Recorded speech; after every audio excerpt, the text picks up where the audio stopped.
Well, here's another way we got genies trivialized in the media. The sitcom I Dream of Jeannie, which actually was cute and funny. You know, Larry Hagman is the astronaut who discovers the bottle on the beach, and out comes this voluptuous Jinn or genie who becomes his companion, and a lot of adventures from it. And the cartoon on the right says, "Face it, mister, you just hit the jackpot." It's another kind of fantasy situation. But again, it removes us from the supernatural reality of an entity that is interacting with us today, and sometimes not in very friendly ways. Here are some other ways that Jinn have entered our popular culture. These creatures, the Jawa and Star Wars is one of them. One of the best portrayals, however, in film about the Jinn was Wes Craven's movie, which came out in the late 1980s, called Wishmaster. And that was a very excellent portrayal of the power, the appearance, and the attitude of these entities. Now, the plot of the story revolves around this very powerful being who has been imprisoned in a jewel. And the jewel is imported into America in antiquities and is accidentally released by a hero. The Jinn is very angry. He's very powerful. He's a master Jinn. He's obliged to provide the wishes according to the lore, but he makes it known that as soon as he dispenses with this lowly human being, his plan is to recruit the other Jinn and take over the world. This is a very ancient theme with the Jinn going back to their creation stories. I'm not going to retell the whole story here, but the first wish, so the hero says, "If you can grant me any wish I want, put $1 million in my bank account." And the Jinn says, "Done." How he gets his $1 million. His aunt takes a plane ride and at the last minute purchases a life insurance policy for $1 million. You guessed it, plane crashes, she dies, he gets the $1 million, and when he finds out, his response is, "I hadn't planned it this way." Second wish. Now mind you, he's only got 3. Second wish, he gets very angry at the Jinn. He says, just off the top of his head, "I just wish you'd blow your head off." Done. Jinn produces a gun, bang, blows his head clean off. The head reforms immediately. Jinn says, "Ow, that hurt." And the rest of the story then revolves around how the hero and the Jinn have the conflict and struggle. If you haven't seen the movie, I won't spoil the end for you, but it is a very good portrayal of the original lore about the Jinn. I found this on the internet. "Some dope wished to live for 1,000 years, so I turned him into a sequoia." That's an example of how the wishes get twisted and where we have the phrase, "Be careful what you wish for." So a little summary here about the Jinn, and then we can look at how they're playing out in our society today. They're the good and some of them are the good and ambiguous. They have superior intelligence that they have exhibited. Some of them can be enlightened. They're very cunning and very shrewd in their planning and dealings with us. They're very protective of their own kind and very loyal. The supernatural powers they make the most use out of: invisibility, shape-shifting, interdimensional transport, the ability to find the places in our interdimensional boundaries that are thin, that they can access at will and come and find footholds in our world, and then we become the unwelcome ones in their household. And they have the ability to create paranormal haunting phenomena.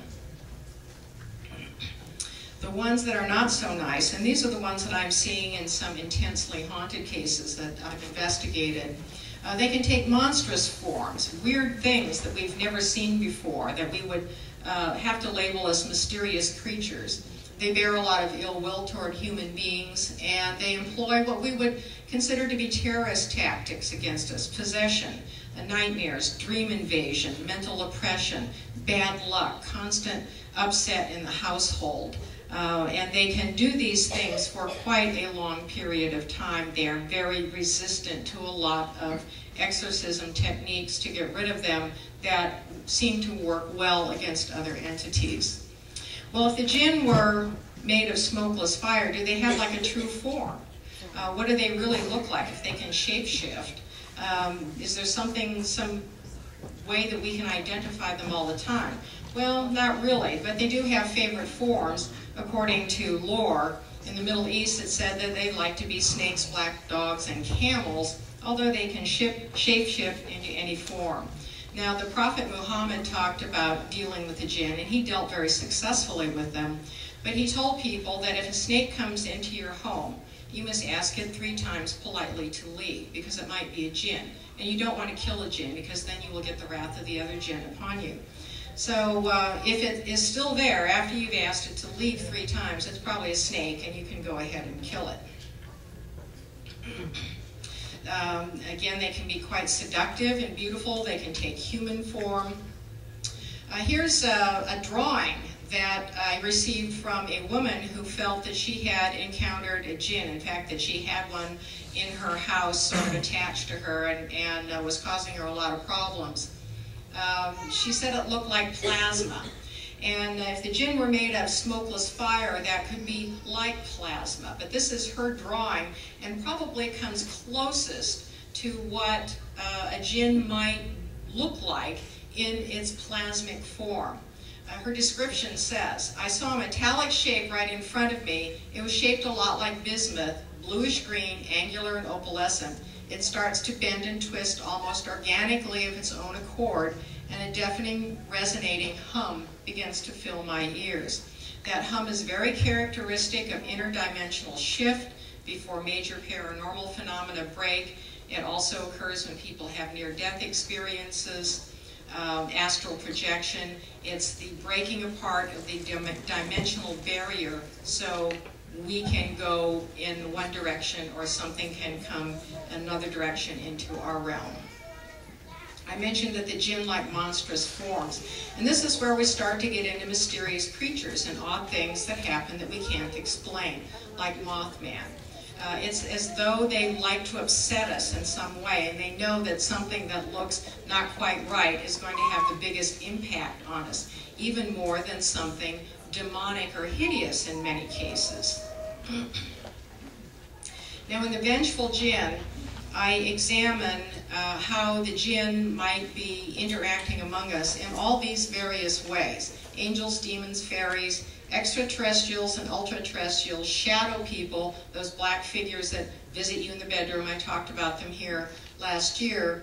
Cryptids and mysterious creatures, ghosts and poltergeists. And there are some pretty good fits in some of those areas in particular. I'm not saying that these entities do not exist in their own right, that they are not separate races of beings the way the Jinn are, but what I am saying is that the Jinn have the capability of mimicking this, and if it helps them to stay hidden, to make us think that we're dealing with fairies or ETs or mysterious creatures, they might consider it to their advantage to do so, and I think they do that. One of the most common forms is the demonic, because some of them do like to torment people in demonic sort of ways. They will cause possessions. There are some differences between demonic cases and Jinn cases. I've consulted with demonologists on this as well, and I have found that there are many demonologists out there who have quietly acknowledged the Jinn. They know that everything they deal with is not a demon, but it is another kind of entity, and probably the Jinn, and that they're much harder in many cases to get rid of. Demons will possess to subvert people. Jinn often possess for their own agendas. They're very self-directed. They have free will. They're in it for themselves. They're not necessarily in a pitched battle for your soul. They could have other things going to want to cause trouble with you. They can both create environmental disturbances and mental and physical effects. They often will take slightly different manifestations. I think that shadow people are one of the favorite forms of Jinn. mist and smoke entities that seem to take on a form and then disappear, and mist or smoke, especially a black smoke, would be more characteristic of Jinn. Both of them are reputed to be interested in doing pacts with human beings, not necessarily with the Jinn for your soul. They might want your life energy, they might want to take a piece of you, so to speak, but again, it's very self-directed, very selfish-oriented, rather than something that is, from a demonic perspective, more aimed at sending you into damnation.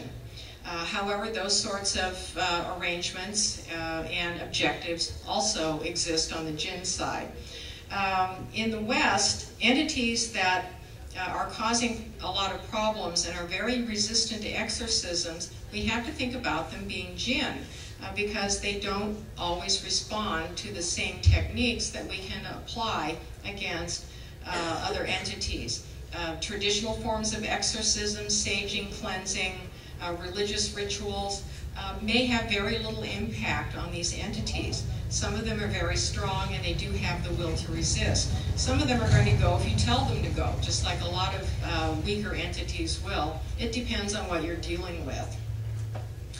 Both of them will harass paranormal investigators who come and try to help. I've had all of these things happen to me. I do demonic cases as well as Jinn cases.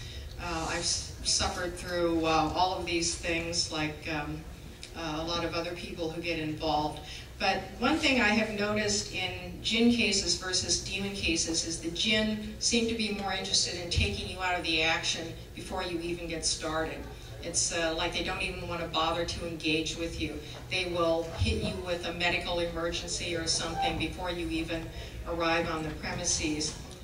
Now, demonic cases have some of these characteristics as well, but I have noticed some differences between the two that help to assess what's really going on. Sometimes when we go into a case, we don't really know what we're up against, even though the characteristics may seem to be demonic. You can't always make a snap judgment what's happening in a location until you spend some time, interview people, collect data and whatnot. And oftentimes the assessment is a winnowing. It's in a process of elimination that helps you arrive at what's going on. I mentioned shadow people. I talked about them last year, the bedroom visitors. I think this is one of the Jinn's favorite forms of dealing with us, to steal into a bedroom and terrorize people. People have expressed more fear over shadow people than over anything that they can conceive of to be demonic.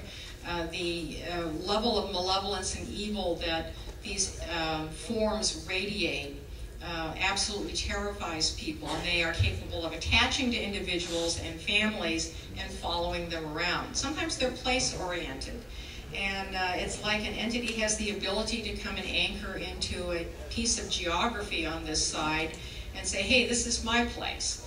I've been here a lot longer than you have. It's mine rightfully. You are the squatter on my territory. I want you to leave. I will make you miserable until you do, and I'm not going anywhere. And I've seen this play out over and over again. What happens is that people who are plagued in major ways like this often just give up and move. ETs are another big connection. There's a very strong connection between shadow people and ETs. People who experience one are likely to experience the other. And this could be another Jinn involvement. Either a masquerade as ETs who are already interacting with us, or perhaps, as I've speculated, there may even be some competition involved. If the ET agendas, as some of the abductees and contactees tell us, is to have more of a foothold in Earth, and we have evidence from very ancient times that the Jinn also want back on the Earth, there's some competition going on there. So there could be some monitoring and masquerading and cross-purpose working that we may not see the real agenda. It may just be entirely beyond us. We can be bit players in another